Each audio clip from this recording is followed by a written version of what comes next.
Hi friends, welcome back to Madhavi vlogs. నేనైతే బాగున్నా friends, మీరు బాగున్నారా? ఇక్కడ బ్లాగ్ వచ్చేసి చూడండి, మా ఆయన అన్నం తింటున్నాడు ఫ్రెండ్స్. బయట అయితే సప్పుడు వస్తుంది. ఈరోజు నాటుకోడి కూరను పలావ్ అన్నం అయితే చేసా, అదే బగారన్నం. ఈ రెండు చేశాను ఫ్రెండ్స్. ఎందుకంటే సండే రోజు చికెన్ తెచ్చుకోలేదనమాట, అందుకోసమని ఈరోజు తీసుకొచ్చినాం. మంచిగా వండి మా ఆయనకి వేడివేడిగా వేస్తే ప్రశాంతంగా తింటున్నాడు అనమాట. అంటే ఆయన తినేటప్పుడు నేను అడుగుతా, ఎట్టుంది, బాగుందా బాగలేదా అని అడుగుతా. మొహమాటం లేకుండా చెప్పేస్తాడు. మొహమాటం ఏముందిలే అంటే బాగుంటే బాగుంది అంటాడు, బాగలేకపోతే బాగలేదు అంటాడు. అంటే ఎక్కువ శాతం బాగలేకపోతే బాగలేదనే చెబుతాడు, బాగుంటే బాగుందని చెప్పడు. అడిగిన దాకా చెప్పడా బాగుందిలే అని.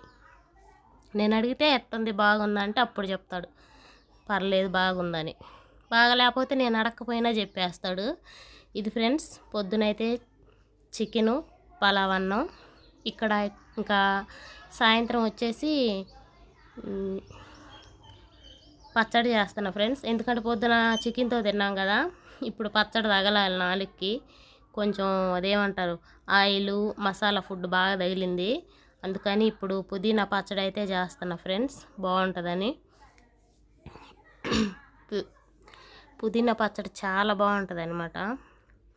అంటే మామూలు చికెన్ అయితే కొంచెం మూడు వచ్చేదేమో, కానీ నాటుకోడి తీసుకొచ్చాడు. అంటే మామూలు కోళ్ళకి ఏందో వైరస్ వస్తుంది, అది ఇదని తినకూడదని అదొక భయం పెట్టారు కదా, అందుకోసమని నాటుకోడి అయితే తీసుకొచ్చాడు. అదైతే వండేసాను. నైట్ టైంలో ఇంకా పచ్చడి చేస్తున్నా.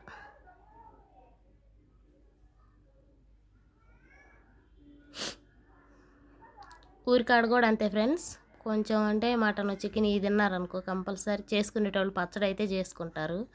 ఆ మొంకు అది వదలాలని, తిన్న మసాలా ఫుడ్ అదంతా అరగాలని.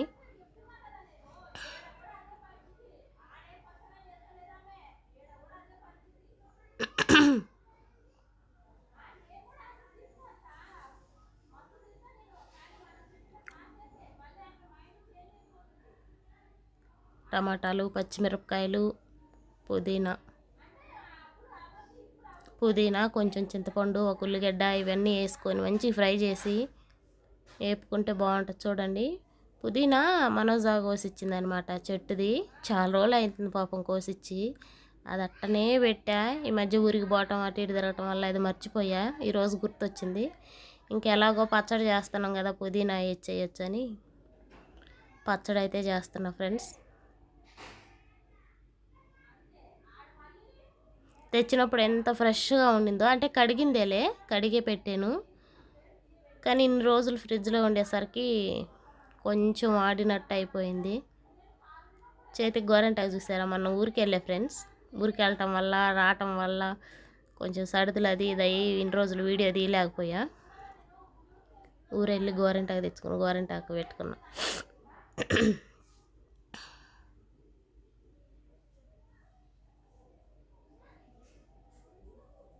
సింకు నిండా బాసనలు అయితే ఉన్నాయి ఫ్రెండ్స్. ఎందుకో మొహం ఎందుకో ఉబ్బిపోతుంది నాది. నిద్ర వస్తే అట్లా వచ్చింది ఫ్రెండ్స్, లేకపోతే అస్సలు రాదు. నిద్రపోవటం వల్ల ఎక్కువ మొహం ఉబ్బిపోయింది.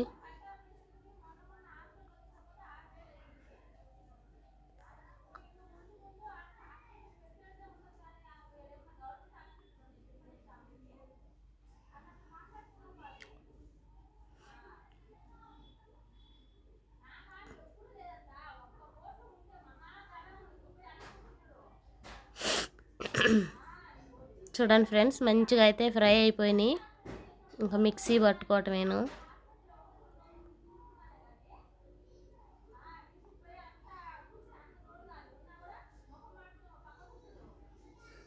చూడండి, అవి ఫ్రై చేసి వచ్చి ఇక్కడ మంచిగా బయట కూర్చొని చల్లగాలికి, ఇంటిలో వేడి ఫ్రెండ్స్, ఎండలు బాగున్నాయి కదా, చిక్కుడుకాయలు అయితే వాళ్ళు చేస్తున్నాడు. మా ఆయనకు కూడా ఏం దొరదోక హెల్ప్ చేస్తున్నాడు. కొంచెం దొరదోక ఏదో ఒకటి అన్నట్టు కూర్చొని ఇట్లా చిక్కుడుకాయ వలవటం పెద్ద పని. గోరు చిక్కుడుకాయ పాపం కింద ఇంటికి వెళ్ళామా అరుస్తూ ఉందనమాట. ఆ మాటలే ఎక్కువ వినొస్తున్నాయి, ఈ మాటలేమో కానీ ఇంకేం చేస్తావు, చెయ్యాలన్నట్టు చేస్తున్నా. ఎందుకంటే చాలా రోజులు అయింది వీడియో పెట్టక, అందుకోసమని చేస్తున్నా. చూడండి, టబ్బు కుర్చీలు అయితే బాగా పనికి వస్తున్నాయి ఫ్రెండ్స్. ఇంకోటి లోపలే ఉంది. ఎంత ఫ్రీగా కూర్చుంటామో ఎంత ఫ్రీగా లేస్తున్నాం. కూర్చోటానికి బాగా కంఫర్ట్గా ఉంటుంది అనమాట టబ్బు కుర్చీలు. ఇంతే ఫ్రెండ్స్, వీడియో నచ్చితే లైక్ చేయండి, షేర్ చేయండి, సబ్స్క్రైబ్ చేయండి. బాయ్.